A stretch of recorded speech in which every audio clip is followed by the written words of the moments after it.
Hello guys students, आपका स्वागत है द सिलेक्शन इंस्टीट्यूट में।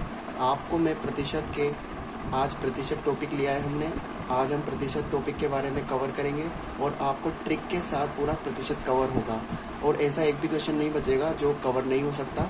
और 2 सेकंड के अंदर या फिर 5 सेकंड के अंदर आप प्रतिशत के क्वेश्चनों का आंसर दे पाओगे। हमारे चैनल अच्छा लगे, पढ़ाई अच्छी लगे तो लाइक और सब्सक्राइब जरूर करना और सपोर्ट करना गाइस। प्रतिशत को भिन्न रूप में 1/2 को भिन्न रूप में क्या लिखते हैं?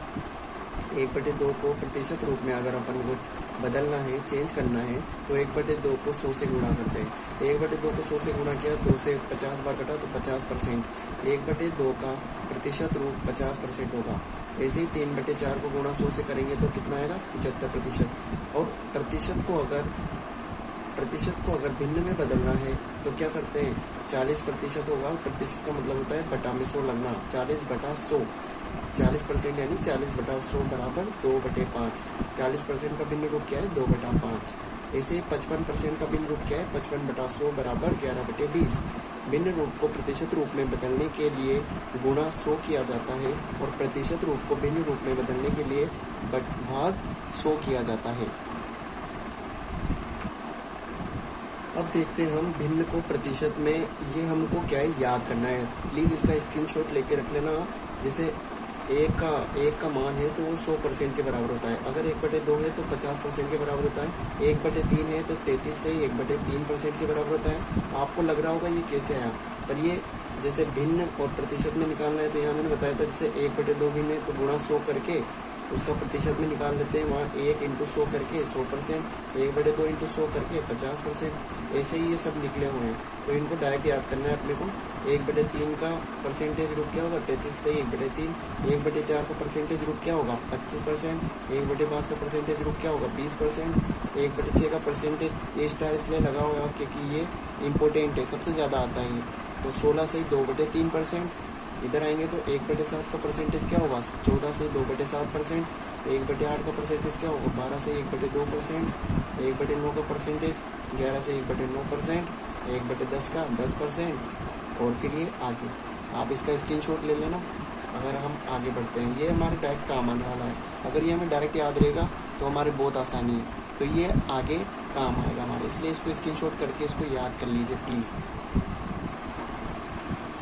अब हम क्वेश्चन देखते हैं।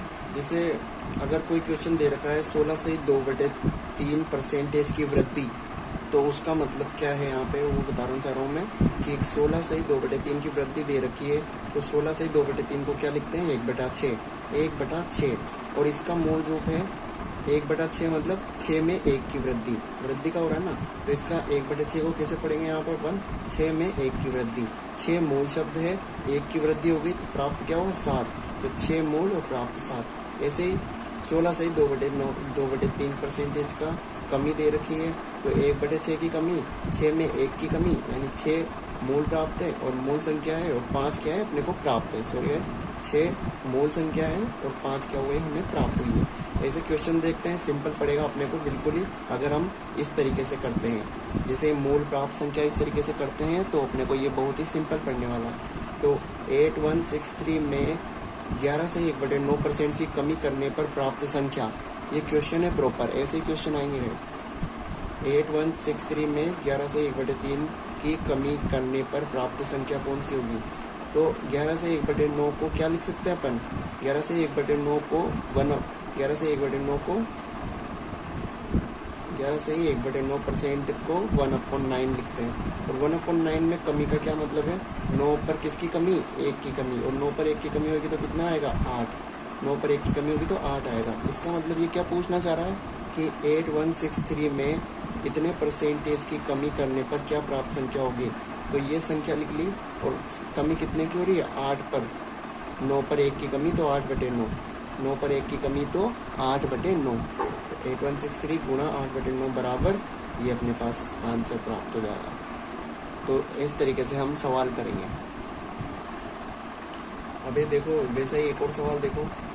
4900 में 14 से 2/7% की वृद्धि करने पर प्राप्त संख्या, तो ये बता रहा है 14 से 2/7 को क्या लिखते हैं?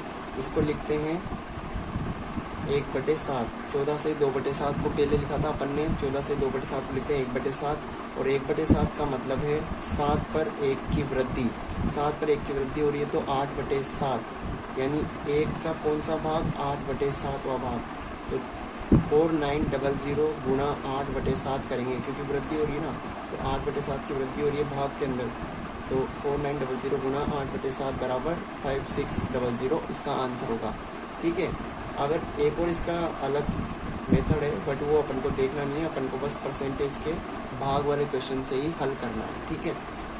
एक और क्वेश्चन देख सकते हो आप, किसी गांव की जनसंख्या 10,000 हो, प्रथम वर्ष 10% की वृद्धि तथा अगले वर्ष 12.5% की कमी हुई हो, तो 2 वर्ष बाद जनसंख्या पूछी जा रही है। तो अपन ये किस मेथड से करेंगे, अपन भिन्न के मेथड से करेंगे। 10,000, किसी गांव की जनसंख्या 10,000 है, उस टाइम 10,000 थी, अब वो 2 वर्ष बाद वह जनसंख्या पूछ रहा है। तो 10,000 और 10% की वृद्धि हुई। अब 10% की वृद्धि से क्या मतलब है, 10 1/10 और 10 पर 1 की वृद्धि, और 10 पर 1 की वृद्धि मतलब 11/10।